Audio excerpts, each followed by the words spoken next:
Slovenia, having recently faced its most extensive flood in history, found itself vulnerable to another cyclone.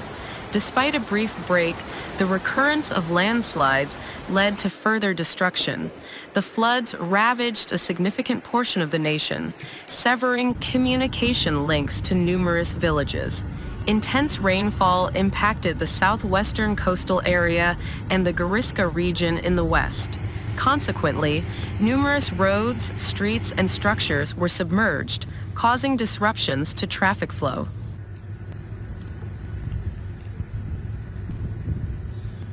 The flooding also impacted neighboring Austria. A few weeks after intense rains resulted in destructive floods in southern Austria, the country is once again grappling with severe weather challenges. The persistent heavy rains have caused rapid rises in water levels in rivers across Tyrol and surrounding areas.